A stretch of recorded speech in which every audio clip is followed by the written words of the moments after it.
Hello. It's 9:30 in the morning and I've been up for a while. I like getting up early. I feel very weird when I wake up early and I'm tired though. Like trippy. Trippy sleepy is what I called it.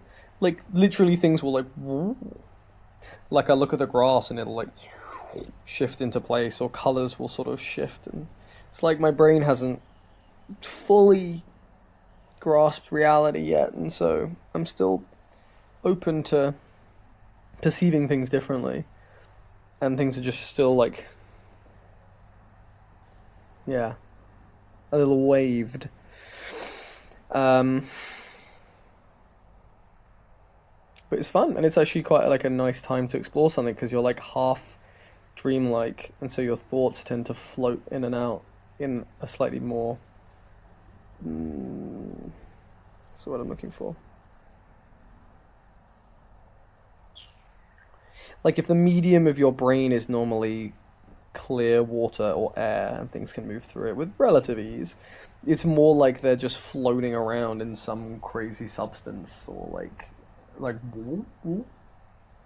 and lingering for a bit longer or like they look distorted but maybe lets you see, it amplifies like the nose of a face and you're like, whoa, I never noticed those details about that nose before, even though it's not as real, maybe it's just as real. What am I talking about? Boop, boop, boop. Ah, yes. I will talk about. I wrote a list of the values like I showed the other day. I like them. But someone mentioned, well, Sarah mentioned curiosity. And I like curiosity. But I don't know if it's really one of my core tenets as much as, or whether it can't be reduced in a way that I feel like maybe because I like the word challenge. I like to challenge my perception of things, and I like to challenge why things are the way that they are. And I guess I'd have to be curious in order to want to challenge. But I feel like challenge better encapsulates the way I like to approach things rather than curiosity, rather than curious. Curious is like soft and playful and innocent in a good way. Like a child is curious. But I think I take a more abrasive view of pushing and pulling. I don't know. Maybe it's still curiosity. Maybe that's unfair. But that was just a fun little thought that I had. It's all definitions, isn't it? Words are just labels. Very helpful, very useful labels. But I guess it's just how I define it, not how it's defined. For me, at least. Anyway. I had a small debate today, but it didn't conclude, and that is a shame. We were talking about pacifism and war and bringing up why couldn't, like, the comment came up of like, why can't people just negotiate? And I was like, yeah, negotiation requires both two sides to come to a compromise or an agreement, and if one side is unrelenting or their line is just in a space where the other's not willing to match, then the discussion may never work. And I talked about how I brought up how I find more interesting where the line is for getting involved as an external party. So obviously this was talking about war like in the world, but I don't know that much about the wars in the world. Not really enough to have a strong opinion on it. But I brought up like, when do other countries get involved in a war that has nothing to do with them? And what about countries that are otherwise pacifists? And then someone mentioned like Germany de-arming and moving towards pacifism, but then now needing to rearm. I don't know if this is true, but let's just take it as true for now. Rearm in the wake of, Russia, Ukraine, etc. Then I said, well, then they were never pacifists. Because you can't just be a pacifist when you're already at peace. That's not. That doesn't make you a pacifist. If someone's like, I'm a pacifist, and then you start to fight them and then they fight you, it's not really pacifism, is it? If we're defining pacifism as complete rejection of violence. And then someone was like, well, okay, but what about if they're defending someone, like people are dying around them and they have to defend themselves? And I was like, that's totally fine. Totally fine if that's their position, but they just weren't a pacifist. And then it got into it's such a weird space, and I didn't understand, no one was agreeing with me, and I was so sure that I was being completely logically consistent and sound. Of like, people, it then went on to human nature. It's like, oh, it's human nature to retaliate and defend yourself and fight back. And I was like, okay, maybe, but why are you using that as an excuse to go against the value that you have? It's human nature to do a lot of things. But if you're a pacifist, and what you believe is genuinely morally justifiable is non-violence, then you should be non-violent. They were like, well, sometimes people just snap and you don't have that.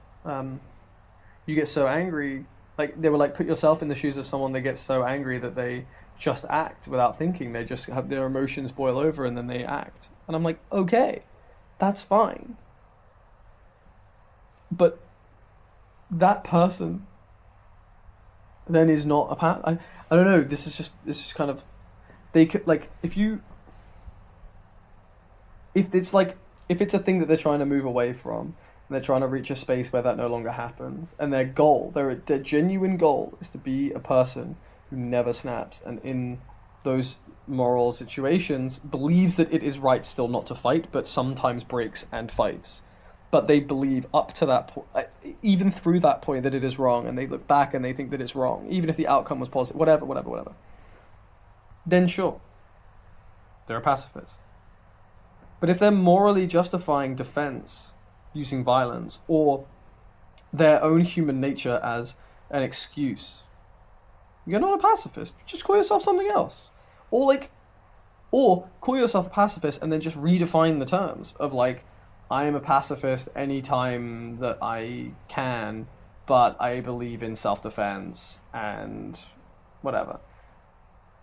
Because then someone brought up, like, well, what about, like, you're being eaten alive by mosquitoes, but you've said that you wouldn't kill, because I said, okay, what if you thought it was morally reprehensible to kill? Thou shalt not kill, ever. No matter what, no matter the situation, you won't kill. And someone was like, yeah, but what if loads of mosquitoes are eating you and you slap and kill one? And I'm like, yeah,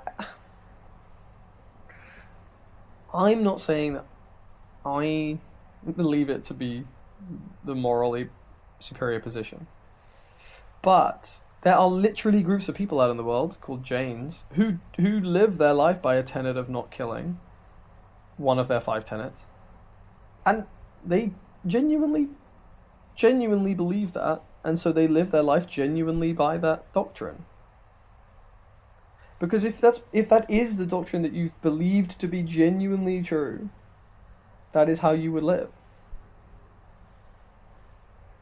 Right?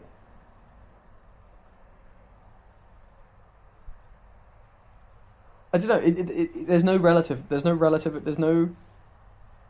moral, like, weighing up. There's no absolute term, like, let's say thou shalt not kill only applies to humans, just for this argument. There's no absolute term you can make, like, thou shalt not kill, and then have another value that is, thou shalt not let my loved ones come to harm. And if someone was like, you have to kill in order for this person to in order for me to not have your family member or friend come to harm, that if you then broke your thou shalt not kill, that you can still hold on to the thou shalt not kill. That's not how it works. You don't live by a tenet then of thou shalt not kill. You live by a tenet of thou shalt not kill, asterisk. Which is different. So if you're a country that is demilitarizing and saying that they're pacifists and they won't be part of wars and whatever, if that's if that is your position, then I don't know, then when someone nearby you is building up arms and is trying to start a war, you don't get involved. Or you do, and your position is not complete demilitarization and pacifism, it's some of that. I don't know, man. It just really was, but then it ended like in the middle of the argument. But I just didn't understand how people like you have to forgive for human nature, and you've got to hold yourself to some kind of standard, and we can aim at these sort of ideals. And I was like, no, you're aiming for perfection that you don't even believe is true at that point. If you did, again, I don't, but if you did believe the tenet of thou shalt not kill, but you knew in your heart that that wasn't actually what you thought was true or right, then you're not even setting yourself by a standard that you ever will achieve. So you're just using human nature as an excuse to not be perfectly moral, washing it away, and then assuming that you can be perfectly moral. It's just this weird, like, attempt to make you feel better about not being the person that you think that you could be. And then that'll hold you back from improving and becoming any better.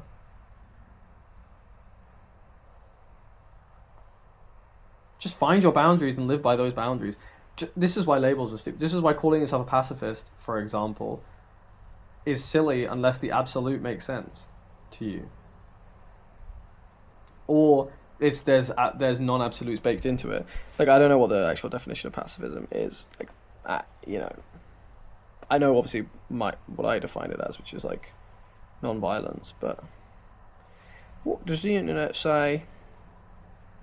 The belief that any violence, including war, is unjustifiable under any circumstances, and that all disputes should be settled by peaceful means. Yeah, that's pretty bloody absolute, mate. So yes, if you were a pacifist, you would not fight in a war. And now you might think that that's crazy selfish for people who are dying in other parts of the world, or you might think that that's crazy self-defeating for people who then might want to destroy you and what you do in that situation where you're being destroyed, whether you should fight back. But if you fight back and you go to war and you commit violence, you're not a pacifist, because you don't then believe that any violence is unjustifiable under any circumstances. So you don't get to call yourself a pacifist. It really surely is that simple. Call yourself something else. Call yourself like a part-time pacifist, or like, a pacifist sometimist. Anyway, I don't think anyone enjoyed the debate apart from me. I've been getting very, I really jumped on it because I really, really want to debate more. I miss it so much. I miss the challenge and the back and forth and trying to and really being able, questioning myself and really questioning other people, and wanting someone to not just take a position because they think it's right, but take a position because they believe in their own justification truly. Not just, my position is correct, I don't really know why, but I'll figure it out. Maybe that's okay, as long as they have an open mind about it, but so many people just come from I feel that this is right, and then they all justify it backwards. And I don't think I do that. Well, I try not to. Maybe I do, but I try not to.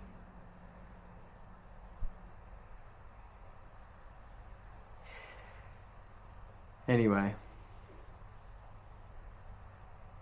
Ed, if you're watching, I want to know what you think. Maybe I'll send you this separately anyway. And everyone else, but yeah. Anyway. It's my day off and I'm going to play Mario Kart with some of the others, which is going to be really nice because I want a just chill day today.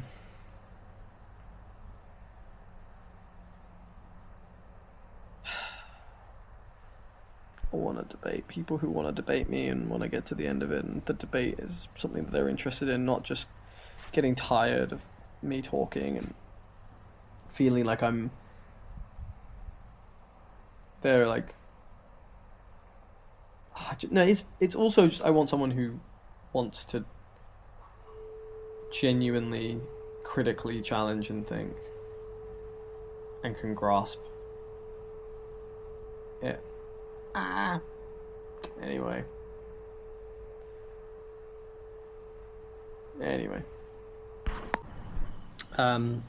Edge obviously don't need to respond to this anymore, because we chatted on the phone, which was very lovely, and we explored some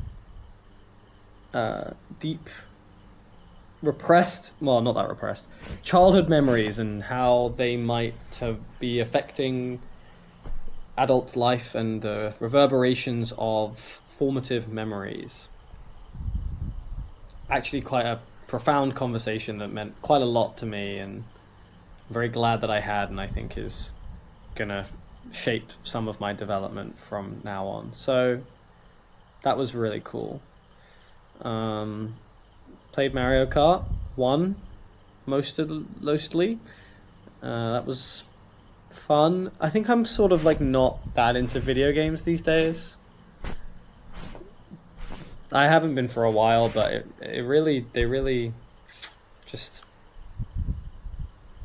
it's been a long time since I've really enjoyed playing video games.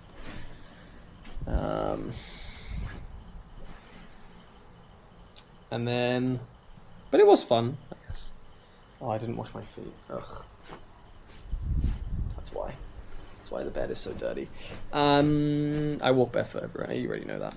Yeah, and then we went to.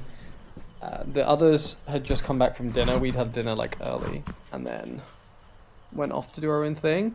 And then the others came by after their dinner and drinking and smoking and playing games at the table over there. And just wasn't really the vibe I was looking for. And I'm tired and I want to chill, so I'm going to read,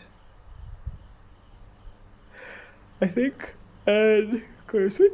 And then, but I spoke to Adrian, and he said he had 2 sarongs that he got gifted in Malaysia, and he's going to give me one.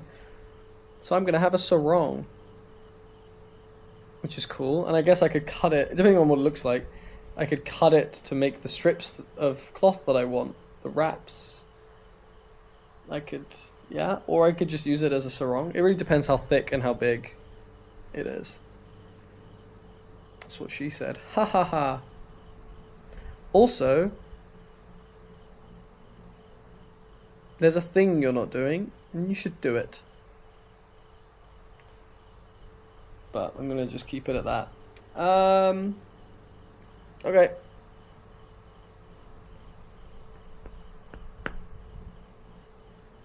Good night.